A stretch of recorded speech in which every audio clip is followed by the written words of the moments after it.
The executive doctorate program is a terminal degree.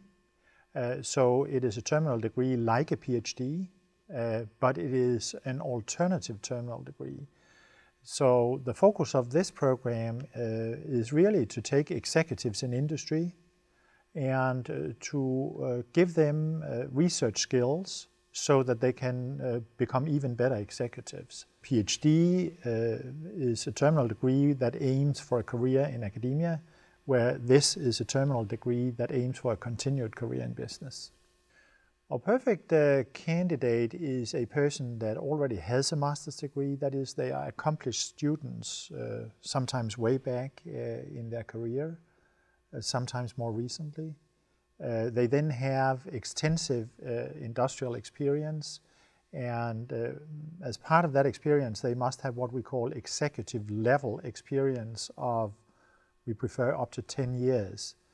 This basically means you do not have to be actually an executive in a company, but you do have to have several years of experience in working with complex problems in businesses as a problem solver, as a strategic thinker, or as an advisor to people that make complex decisions. If we take Maurice and my background, we are really working as, with complementary skills. Maury has a background in industry. He has worked for IBM for many, many years, and he has also himself had an executive training as an executive MBA.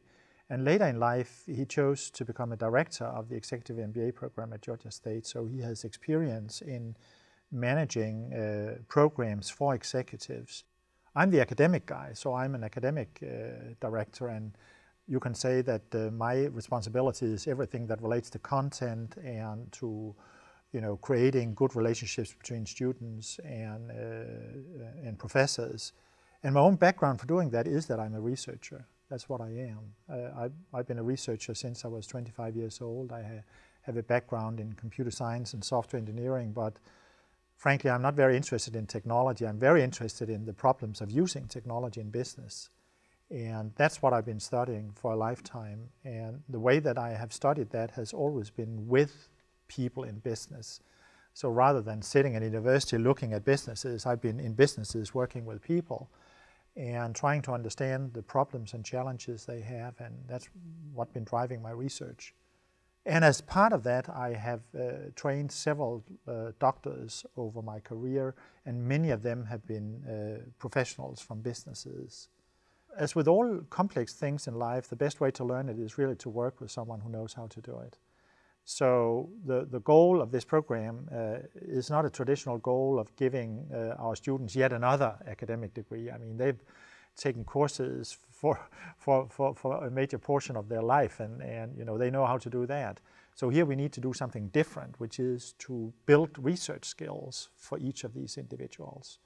And you can do that to some extent by having them take courses and exercises and training and what have you, read books and papers like you do in a normal education. But really, the only way you can learn to do research is to work with a researcher, because it's a very complex thing. And that, of course, leads to who are our professors. Our professors are good researchers. That's the primary skill they must have. They're not disciplinary people within accounting, finance primarily. Of course, they have such a background. But what they all have is extensive research skills, and they have extensive experience in working with business and applying research methods to problems in business. We've been very happy with our first two cohorts, and the response from them has just been very, very positive.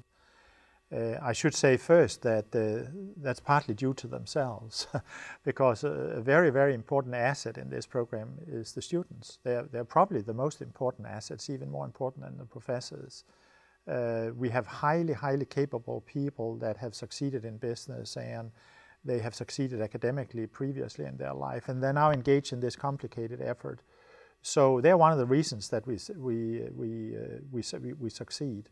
We cannot really say at this point, because we only run the program for 2 years, that it's a definite success. I mean, I would like to answer that question in 10 years from now. I would like to have sort of a portfolio of successes and maybe failures before I can say that. It is a huge commitment. In terms of money, it's approximately $100,000 for 3 years. In terms of time, We say it's between 25 and 30 hours a week for 52 weeks for 3 years without breaks. And of course, there can be some breaks in between, but then you just have to work more other weeks. And keep in mind that these people, our students, they have a full-time job besides, where there's high pressure on them. So it's a huge commitment. But I think one thing that characterizes our students is that their life has been a life of commitment to challenges. And in fact, when we interview our students, it's very interesting because every person is a new story. Very seldom do we say, yeah, that's like him or that's like her, and we've seen this before. No, these are new people with each their individual course through life. And one thing that characterizes that course is that they have taken up challenges, both privately and professionally, and they thrive with challenges. So I think in a way that there's an element of, can I use the word addiction here? That they've been out of the sort of academic system for a while, and they need more challenges, and they come into this and they thrive in this environment. I'm not trying to suggest that this is easy, but I think the very fact that it is challenging is a key feature of the whole program. The program is founded on the idea of engaged scholarship, which is sort of a particular form, broad concept of a way to do research into business. So as the word describes, you do not just look at businesses, you do not just collect data from businesses, you engage yourself into contemporary problems in business. And one of the key things in this particular form of research is that you have to relate very closely to the different stakeholders that are in any particular business context, in any particular industry or in a particular firm, and understand how these stakeholders think and behave and what their interests are, because that's the context in which problems emerge, and that's therefore also the context in which problems need to be solved. And a criterion for becoming an executive doctorate is that you execute an independent piece of engaged scholarship research, which will become your dissertation. You can then say that all the other parts of the program, courses, activities, group projects, etc., are really training sessions going on that build up to this final, huge chunk of work that you do, this piece of engaged scholarship. And for many of our students, they will do it into the business they come from. This is not a requirement, but it's an obvious choice, that they look out for problems or challenges in their own business context and try to create an overlap between the challenges and concerns they have as managers or executives and the problem that they address in this research, so that it's not only like they pull out data and insights from the firm to report in their dissertation. No, as part of their dissertation, they engage in this problem in the company and maybe provide some partial help to moving the problem forward.